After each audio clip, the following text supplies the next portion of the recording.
Hello, welcome to Movie Summaries. Today we are summarizing a 1990 classic Kevin Bacon comedy and horror movie called Tremors. Fair warning, there are spoilers in this summary. Enjoy, and be sure to subscribe to watch more videos weekly, and hit like. The movie is set in a small isolated American town called Perfection. It is surrounded by mountains and cliffs on three sides, and connected to the rest of the country by one narrow country road. It was established in 1902, and inhabited by, wait for it, a whopping 14 people. Valentine McKee and Earl Bassett are among the few people who live in the town. They are basically lazy men who do odd jobs to survive. You name any shitty odd job, they do it. As expected, they are poor and don't have much to their name, except a rundown truck. Earl is more mature, older, and likes to plan things ahead, while Val is more spontaneous in nature and likes to live in the moment. Whenever the two men reach an impasse, they resolve it like grown adult men by playing rock, paper, scissors. On the way to their next gig, they notice an unfamiliar person with lots of equipment on the side of the road. It's a female student from a nearby university working on her project. A hot-blooded Val gets excited after seeing the girl and rashly drives towards her. Val has a very peculiar taste in women. He likes a girl with long blonde hair, big green eyes, world-class breasts, ass that won't quit, and legs that go all the way up. However, when the duo reach the girl, Val's very reasonable expectations aren't met. The girl introduces herself as Rhonda Lebec, a seismology student. She inquires Val and Earl about drilling and blasting activities around the town. As her seismograph has been picking up strange readings, Rhonda's school has had the machines for a long time, but they have never read anything like it before. Earl denies having knowledge about any such activities and promises to ask around the town for her. On their way back to the town, Earl suggests checking the seismograph for Rhonda as an excuse to get to know her more, but Val turns him down. Earl berates his pal for having such unattainable standards. He mocks Val's crush, Tammy Lynn Baxter, but Val stands his ground. Before heading to their job site, the duo stop for a beer break at Walter Chang's market. At the shop, they meet Bert Gummer and his wife, Heather. The Hummers are survivalists who moved to Perfection for geographical isolation. Oh, they are going to regret it. Unaware of the looming underground danger, Rhonda sets up her equipment, but before the unidentified movement in the ground could catch up to her, Rhonda gets in her car and leaves. Val and Earl finish disposing of the garbage and stop for a drink. Val first takes pride in their ability of taking care of the garbage, like no other, but then laments on being forced to do such menial jobs. He comments they have to set their sights a little higher. They do just that and go to a teenager named Melvin's house for their sewage removal gig. Melvin is a spoiled brat that likes to talk trash and play pranks on people. Seeing Melvin sitting idly, Earl warns him that not being serious about life and not having a laid out plan is why they're forced to do a job like that. As Val and Earl blame each other for holding each other back in Perfection, the sewage pipe bursts open and they get showered in nasty sewage as punk Melvin laughs. Finally fed up, Earl and Val pack their stuff and leave Perfection for good. As the two proceed to leave for Bixby, the nearest city, they're stopped by Nancy, who runs a pottery business and lives with her daughter Mindy. Nancy offers the two guys a month-long gig with free lunch and beer, but they decline the offer. On their way out of the town, the men notice a man on a transmission tower. On closer inspection, Val identifies the man as the town's drunkard, Edgar Deems. Seeing Edgar immobile and unresponsive, they decide to get him down. Val climbs up the tower, and to his dismay, he learns that Edgar is dead and has a rifle in his hands. The duo then take Edgar's body to the area's only doctor, Jim. The doctor reveals that Edgar must have stayed on the tower for 3-4 days and died of dehydration. Puzzled by the revelation, Earl and Val wonder what Edgar must have been so afraid of that he preferred dying up there of dehydration than getting down. Nevertheless, they continue on their journey, but again are forced to stop when they notice a bunch of sheep slaughtered that belonged to a local named Fred, butchered. Worried, they look around for Fred, but soon find his severed head under his fedora. Frightened, they come across two road workers and warn them that there is a killer loose cutting off people's heads. The road workers don't think too much of it, but as one of the road workers is drilling into the ground, he hits, well, something not normal, as bloody and red slimy goop starts oozing out of the ground. The drill looks like it's dragged from something under the ground, far out, and then whatever is under the ground somehow manages to twist and tangle the drill's rope around the road worker's legs and drag him to death. Back to Val and Earl, they decide to flee the town, but they find that the only road leading out of the town has been blocked by a small landslide. Presuming it was caused by the road workers, they call out for them, but only to find the worker's helmet lying full of blood and slime. They freak out and immediately proceed to return back to town. While leaving, Val backs the truck into a small ridge and gets stuck. Val uses all its power and eventually manages to set the truck loose. When they reach the town, the rest of the town dwellers learn about the strange occurrences and discover a long, snake-like creature wrapped around Val's truck's axle. Bert speculates that only one such creature couldn't have devoured Fred's whole flock of sheep, and there must be more than one of these creatures around the area. Oh god. At night, Jim and his wife Megan decide to retire for the night. After working non-stop to build their house, they suddenly notice this steam vent coming out of the ground. Megan is spooked, but Jim speculates that they may have discovered natural gas, and insists on investigating. Out of nowhere, the ground beneath Jim gives way, and he is pulled down into the ground as he screams in pain. Megan frantically tries to help him, but he is soon enveloped. Megan desperately tries to dig him out, but a snake-like creature emerges and angrily hisses at her. Megan runs back to her car and locks herself in, but before she could drive away, the car starts to sink. Back at the town, with the telephone services out and the road blocked, Val and Earl decide to set out on Walter's horses to bring help from Bixby. On their way to the city, they pass through Jim's trailer. They look around for the doctor and his wife. Suddenly, they hear a sound of a radio coming from beneath the ground. Upon inspection, they learn that Jim's car had been buried vertically into the ground. Time to get out of there. The two continue on their journey, but are again forced to stop when their horses start acting up and throw them off. Suddenly, the creature appears from underground and starts to devour the horses. Pissed and frightened, Val shoots at the creature, but it then emerges from right under their feet and starts chasing them. The creature moves as fast under the ground as a crocodile moves underwater. The duo run towards the Rocky Mountains and try to jump across a concrete ditch, but end up falling into it as the creature slams into the wall of the concrete ditch, killing itself. The boys are proud. As they breathe a sigh of relief, Rhonda shows up. She inspects the creature and speculates that the creature must be subterranean, as it doesn't have eyes. The creature is several meters long and projects tentacles out of its mouth. It has black fins that help it move underground.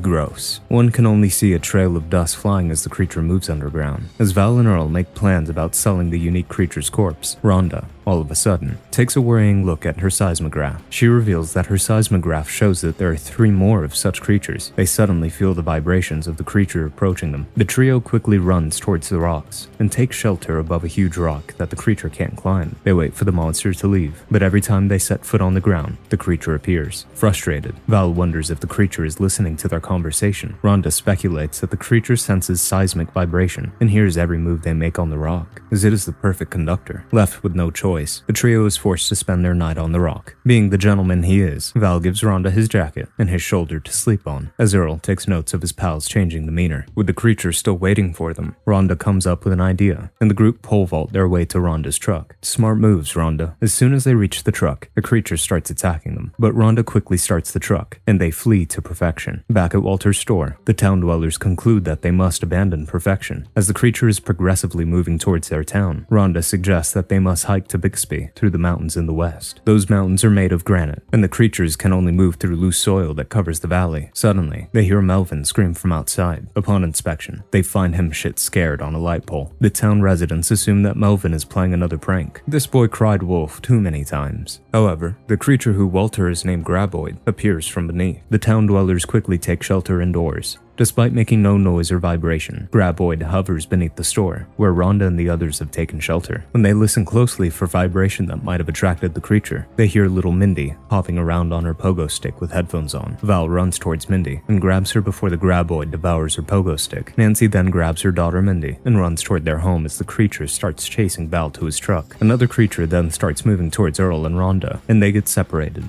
Earl runs back towards the store, while Rhonda rushes towards Melvin. However, Rhonda falls down and gets tangled in barbed wire. Seeing a damsel in distress, Val quickly grabs a pickaxe and runs towards Rhonda. He wounds the creature with the pickaxe and tries to free the girl. Unable to detangle the wire, he asks her to take her pants off, and the two then run for Walter's store as both the creatures start chasing them. They safely get inside the store, and Val nurses Rhonda's wound. Seeing Val care so much for her, Earl teases his buddy. Suddenly, Walter's fridge starts malfunctioning, attracting the creature. The Graboid emerges from beneath the cheap wooden floor and manages to grab Walter as he and the other men are trying to turn off the appliance. The other Graboid also makes an appearance and forces the town dwellers to take shelter on the roof. Bert and Heather notice them on the roof from a distance and contact them through radio. As Bert talks to Val on the radio, Heather starts processing spent ammunition, and the vibration attracts the Graboids. The creatures quickly reach the couple's home and emerge through the wall. They spray the monsters with bullets, rifles, automatic machine guns, pistols, you name it. They unload it on the creature. Bert then finally kills the monster with an antique elephant gun. One more down, 2 more to go. The town dwellers celebrate Bert and Heather's heroism, but their happiness is short-lived as the monsters get creative and start destroying the building's foundations, and a man named Nestor gets devoured. Seeing the graboid get closer by the minute, Earl suggests they use a bulldozer to escape, speculating that the creature won't be able to lift a 30-tons vehicle. Left with no other choice, they go with the plan. Using a small tractor as a decoy, Val jumps from the roof and runs toward the bulldozer. However, after creating a distraction for a while, the tractor tips over before Val gets to reach the bulldozer. With the graboid now fast approaching Val, Rhonda instructs him to stand still. Val is close to the monster, so Rhonda creates another distraction by bursting open a pipe. The graboids take the bait, and Val safely gets onto the bulldozer. He attaches an old semi-trailer to it. After rescuing all the town's residents, including Heather and Bert, who bring weapons and ammunition, they head for the mountains. As they reach closer and closer to the mountains, the residents begin celebrating. However, they soon realize that the creatures outsmarted them and led them into a trap. When the bulldozer falls into a hole the monsters dug, adamant on surviving, Rhonda suggests that they use Bert's handmade bombs to create loud explosions to scare the creatures away for a while, and run towards the nearby rocks. She speculates that extremely loud noises might hurt the sound-sensitive graboids. With no better plan, everyone agrees, and Bert throws a bomb in the direction of the rocks. The plan works, and the group runs for the rocks. They make it, but soon realize that they might get stuck on the rock forever. Very predictably, like any human put in a dangerous situation, the group quickly turns on each other. After learning that the creature can wait hours under the rocks, an agitated Bert accuses Val and Earl of screwing them up and hauling them away from the food and water. Baffled at Bert's ungratefulness, Val claps back, but Earl and Heather intervene before the fight escalates. After spending some hours on the rock, everyone cools off, and Earl comes up with an idea. He proposes that they lure the creature into rope that's tied to a bomb from the ground. Worth the try. Earl then ties a lit bomb on a rope and tricks the graboid into devouring it. The graboid is blown into pieces. 1 down,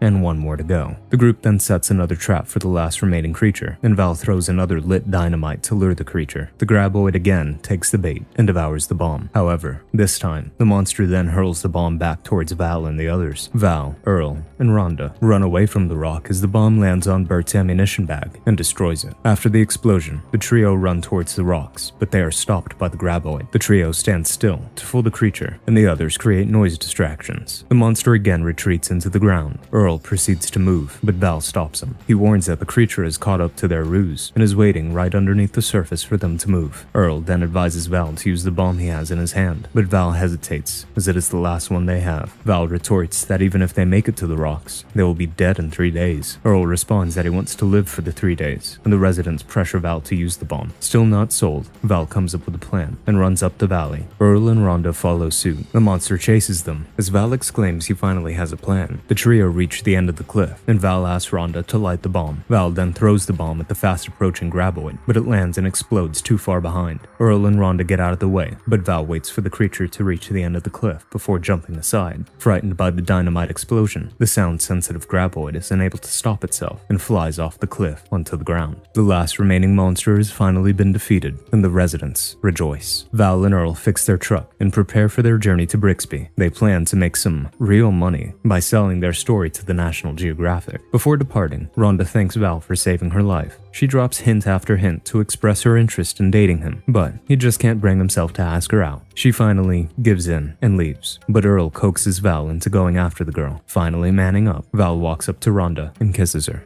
Hope you enjoyed our summary. Make sure to like, subscribe, comment, and turn on notifications so you can watch more videos weekly. Thanks.